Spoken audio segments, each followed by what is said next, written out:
Hare Krishna, everyone, and welcome back once again to our ever-ongoing series on the glories of our most beloved Sri Vrindavan Dham.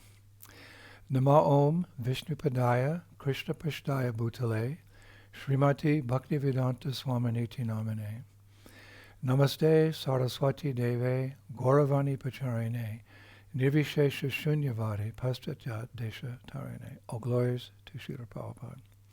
So we're continuing with our mini-series on stimulation for ecstatic love, and this will be part 135, in which we will continue our discussions on Radha and Krishna's disguises in their Vrindavan pastimes.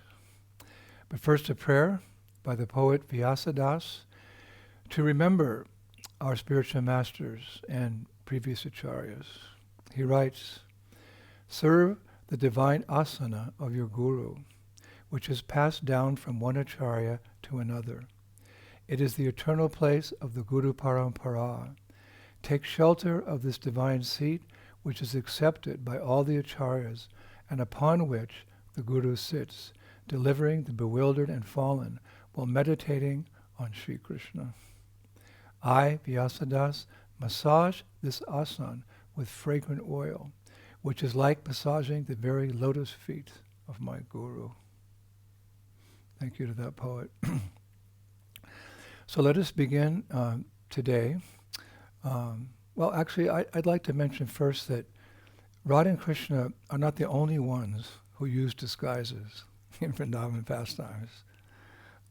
Sri Rupa Goswami mentions in his Sri Laghu Bhagavatamrita, it's verse 85, he writes, "Chaturshchano dhinam pesha labhyas charo tama charanti gopa gopishu nanave shena yeshada."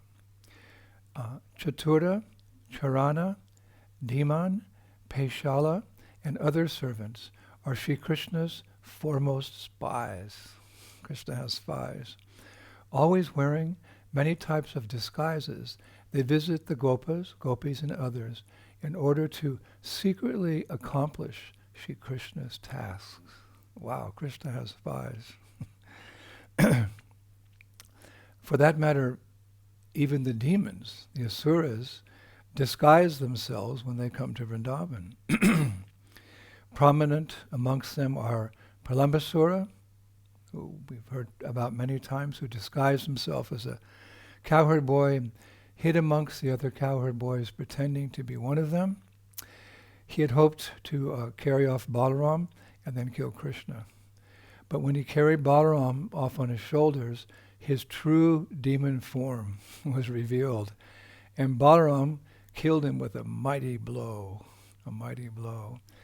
Then there was Vatsasura, who was a demon who he disguised as a calf. Once while Krishna was herding his calves in the forest, Vatsasura assumed the form of a calf and charged at him. And recognizing this deception, Krishna killed the demon. So disguises, disguises, disguises in Braj. And of course there was Aghasura, a demon who disguised himself as a giant serpent lying across a mountain trail to trap Krishna and his friends. And when they all mistook his open mouth for a cave, they playfully entered in it. And once inside, Krishna expanded his form, suffocating the demon and ultimately killing him. Disguise, disguise, disguise. Now, the other day I was reading in the Uttara Kamayana section of the Ramayana. There's a pastime therein where demigods assumed disguises. It's here, there, and everywhere. Sometimes demigods assume disguises as well. In that particular pastime I was reading, it's explained also how the peacock got its beauty. So let me share it with you. I'd never heard it before or read it before. Once Ravana set out on his Pushpaka Vimana. What's a Pushpaka Vimana? It's a mystical airplane. Along with an army of Rakshasas, determined to defeat other kings. and landing on a mountain called Ushi Ravira. There's a mountain called Ushi Ravira. Ravana examined the valley therein to see whether there were any kings doing tapasya there. And a king named Maruta was in fact performing a yajna called Maheshvara in his ashram there. And Indra and other gods, demigods, were also present to receive their share of offerings, Havir Bhaga. Those are the offerings that demigods receive at yajnas, Havir Bhaga. But at the sight of Ravana, the demigods quickly assumed different disguises, so he couldn't recognize them as demigods, and they all fled in panic. And at that time, Indradev assumed the disguise of the form of a large peacock. That was his disguise. He looked like a big peacock. Now, as soon as Ravana left that place, it's described the demigods reassembled there. And from that time onwards, Indra, having assumed the disguise of a peacock, it's described he felt a special attachment to that kind of bird. He felt a special attachment to that kind of bird. So the next day, he called for a peacock and said to it, "My dear peacock, until now you were blue in color, but from today onwards, the feathers of you and your future generations will have various vibrant colors. All my 1,000 eyes I transfer to your feathers, my dear peacock. Also from now on, you will be immune from all diseases, and whosoever kills you will meet with death soon after. What's more, you will dance at the commencement of the rainy season, and people will always greet you with great enthusiasm." Wow. So devotional scholars say that it is because of Indra's blessing that peacocks are so beautiful in appearance. And actually they do dance at the onset of the rainy season. Wow, what history we're part of. It's amazing. So now, another Radha and Krishna disguised pastime in Braj. We'll get back to Braj. So this pastime is famously known as Luk Leela. L-U-K Leela. Luk Leela. It's a tongue twister. Which in Braj Bhas language means the game of hide and seek. Let's play Luk. Let's play hide and seek. So it's written by a lesser-known Brajbasi poet named Shyamakishore. I did some research. He was from the Haridas Sampradaya of the Banki Bihari temple. And he lived in mid-17th century. In his book, Leela Madhuri, wow, Leela Madhuri, he describes a wonderful pastime of Srimati Radharani disguising herself. So one day Sri Radha went to the Jamuna to engage in Jal Keli, in water sports with her gopi friends. And at that time, Krishna just happened to be nearby, herding cows in the Vrindavan forest, when he said to his dear friend Shubal Shama, he said, "Oh, Shubal Shama, you are the knower of all forest mysteries. Tell me, my friend, from whom have you learned all these forest mysteries?" And Shubal replied, "The goddess of the forest herself initiated me in this knowledge." Oh, there's a goddess. The goddess of the forest herself initiated me in this knowledge. So Krishna asks, then tell me, how many types of grasses are there in this forest of Vrindavan? What a detail. Shubal thought for a moment and replied, "My dear Krishna, there are many types of grasses in Vrindavan. Shat Saha Shra Ashta Shatani Sad Vimsati. Excuse me for saying it so slow, but it's a Sanskrit tongue twister. Shat Shaha Shra Ashta Shatani Shad Vimshati. He said exactly 6,826 in number types of grasses. 6,826 in number. So now we know another. detail of Braj, and love is in the details. So smiling Krishna said, "Well done, Subal. Not only are you learned in the science of the forest, but you also have great skill in counting and remembering numbers." So Subal said, "I'm not only good in these skills, Krishna, but I can also know by the special blessings of my Guru who is present in this Vrindavan forest at any time." What a blessing from his Guru. He could know who is present in the Vrindavan forest at any time. The intricacies of Braj Leela. So curious, Krishna asked, "Well, Subal, can you tell me who's present right now?"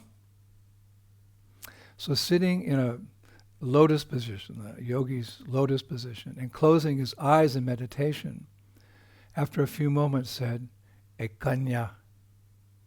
A kanya means a girl. So Krishna said, "A kanya? Which kanya?" To which Subal replied, "Her name is Brishabhanu Kumari." Brishabhanu Kumari. So sweet. The daughter of Maharaj Brishabhanu. Shri Radhe. So as soon as Krishna heard Shri Radha's name, he embraced Subal and said to nearby Madhu Mangal, his cowherd friend, "Oh Madhu, I will come back in a little while. You just take care of the cows."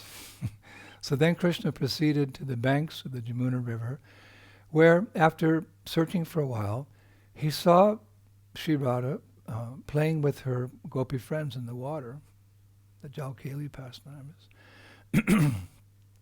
So approaching them, Krishna requested all the gopis to go to Govardhan Hill, where he said their in-laws were gathered and were waiting for them.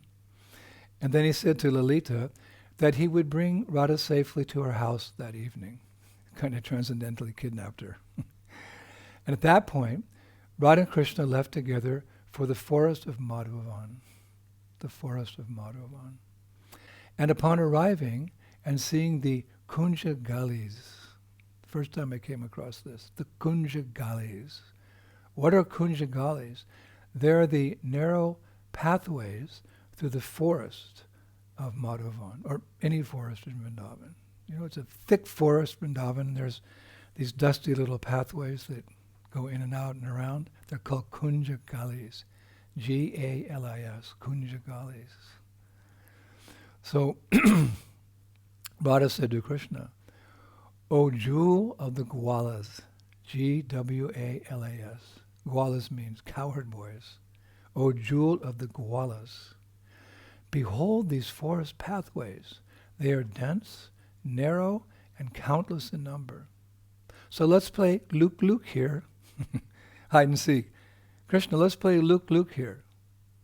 So Krishna was very excited. He replied, "Yes, I will hide and you will find me. I will hide and you will find me." But Radha responded, "It's always been like that. Today, however, I will hide and you try to find me." So Krishna said, "Okay, but let me say it will be very easy and quick to find you." So Radha said, "We'll see. Now close your eyes and sing a song while I hide myself."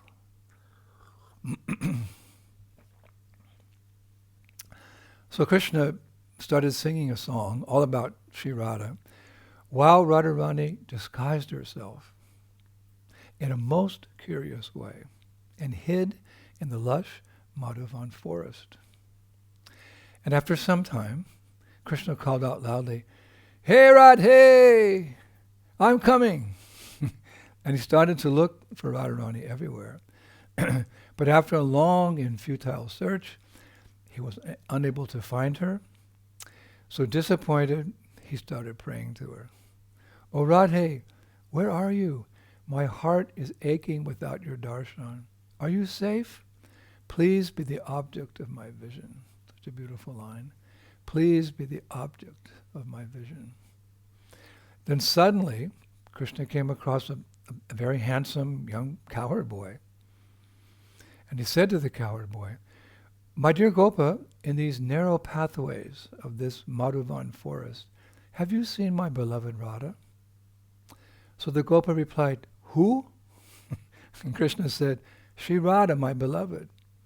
So smiling, the cowherd boy said, oh, the Radha who disguises herself in the soft, sweet breeze of the Jamuna. The Radha who disguises herself in the sweet aroma of Vrindavan flowers. The Radha who disguises herself amongst the honey of dark bees. The Radha who experiences the magic of siddhas. The Radha whose names are chanted by Shiva. And the Radha disguised as a cowherd boy who is now standing right in front of you. And the Radha disguised as a cowherd boy who's standing right in front of you.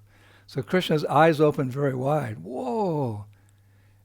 And he said, O Radhe, indeed your presence is felt in each and everything in this forest of Vrindavan. But witnessing you disguised in gopavesh, meaning cowherd boy dress, is indeed the most wonderful thing. This time, you really did trick me. All glories to your Goparupa, disguised as a Gwala in Madhavan, a Gwala in Madhavan. The poet Shyama sings the glories of Shyama and Shyam, who roam together on the forest trails of Madhavan. Wow. So let us conclude today with a verse from Srimad Bhagavatam 10:1646. Obeisances to you, O Lord, who manifest varieties of material and spiritual qualities.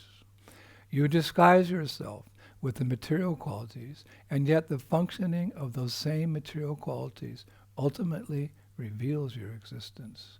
You stand apart from the material qualities as a witness and can be fully known only by your devotees. Hare Krishna. All glories to Prabhupada. So thank you, Prabhu. This is a fun class today, hearing all these different pastimes, transcendentally fun. So we'll be back next Friday with more nectar on disguises. There's so many disguises as we're reading.